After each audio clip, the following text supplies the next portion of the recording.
வணக்கம். சுற்றாடல் சார்ந்த செயற்பாடில் மதில் மேற்பூனை, அதாவது பூனைகள் பலரும் விரும்பி வீட்டு செல்ல பிராணிகளாக வளர்ப்பார்கள். பூனைகளினால் அவர்கள் மன அமைதியும் மன மகிழ்வும் அடைவது காணக்கூடியதாக இருக்கின்றது. பூனைகளும் சிறு குழந்தைகள் போல் குறும்புத்தனம் மிக்கதாக, அதாவது அறிவுபூர்வமான குறும்புத்தனம் மிக்கதாகவும் தன்னை வளர்ப்பதன் மேல் மிகுந்த விசுவாசம் உள்ள நன்றி உணர்வுள்ள ஒரு பிராணியாகவும் தனது சுத்தத்தை பேணுகின்ற பிராணியாகவும் கருதி கொள்ளலாம். இவை மதில் மேல் இருப்பது இரு வகையான வசதிகளை கருதி, ஒன்று தனது பாதுகாப்பு, இரண்டு பக்கங்களாலும் தனது பாதுகாப்பு உறுதிப்படுத்துதல். இரண்டாவது, தனக்கு எந்த பக்கம் வசதி கிடைக்கின்றதோ, எந்த பக்கம் உணவு கிடைக்கின்றதோ அந்த பக்கம் பாய்ந்து தனது உணவை பெற்றுக்கொள்ளுதல். பூனைகள் மாமிச உணவுகளை விரும்பி உண்ணும். எலியை பிடிக்கும். அதை எலியை பிடித்து உண்பதற்காக அதனுடைய நகங்கள் கூறியதாக பிடித்து அணைத்து கிழித்து உண்பதற்கு வசதியாக இருக்கின்றது. பூனைகளை பொறுத்தவரையிலே சுத்தம், தனது சுத்தத்தை, தனது உடம்பை நாக்கால் இறக்கி சுத்தத்தை பேணுகின்றது. பூனைகள் மலங்கழித்த பின் தனது, அதாவது மண்ணுக்குள்ளே கிளறி அதுக்குள்ளே மலத்தை கழித்து விட்டு அதனை மூடி விடுவது வழக்கம்.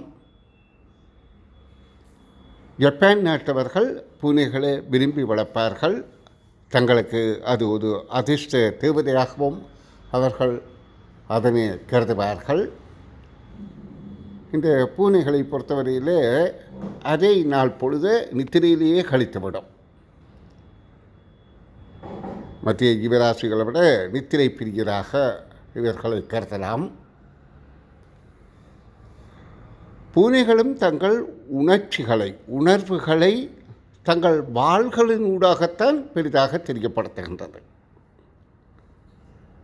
இப்போ மனிதரை பொறுத்தவரையில் தங்களுடைய உணர்வுகள் முகத்திலே தெரியும், அகத்தின் அழகு முகத்தில் தெரியும். ஆனால் பூனை தனது உணர்வுகளை எல்லாம் வாலின் மூலம் தெரியப்படுத்தும். அதாவது அதனுடைய வால் நிமிந்து மேல் நோக்கி இருக்குமாயிருந்தால் மகிழ்ச்சியாக இருக்கின்றது என்பதை காட்டுகின்றது. அப்படி, அதாவது தன்னுடைய வாலை கீழே வளைத்து வைத்திருந்தால் பயத்தோடு இருக்கின்றது என்பதும், வால் சுற்றி தன் உடம்பை சுற்றி வாலை வளைத்து வைத்திருந்தால் பாதுகாப்பு, தனக்கு பயம் வந்துள்ளது, தனது பாதுகாப்பை தேடுவதாகவும் கருதலாம். பூனை ஒரே தடவையில் அதிக குட்டிகளை போடக்கூடியது. தனது குட்டிகளை மிக கவனமாக பாதுகாத்து அவைகளை வளர்த்து விடுவதற்கு மிகுந்த கரிசனையாக இருக்கும். பூனை குட்டிகளை காப்புவது வாய்ப்பகுதியால், அதாவது பூனையின் கழுத்து பகுதியை தூக்கி கொண்டு இன்னொரு இடத்துக்கு கொண்டு சென்று விடும் குட்டிகளாக இருக்கின்ற காலப்பகுதியில் பூனைகள் இன்னொரு பூனையோடு விளையாடுகின்ற போது தனது முன்னங்கால்களால் அதன் வாலை தீண்டித்தான் விளையாடும். ஏனென்றால் அதில் வால் பகுதியில் மிகுந்த உணர்ச்சிகள் இருக்கின்றன. நன்று, இன்னொரு காணொளியில் சந்திப்போம்.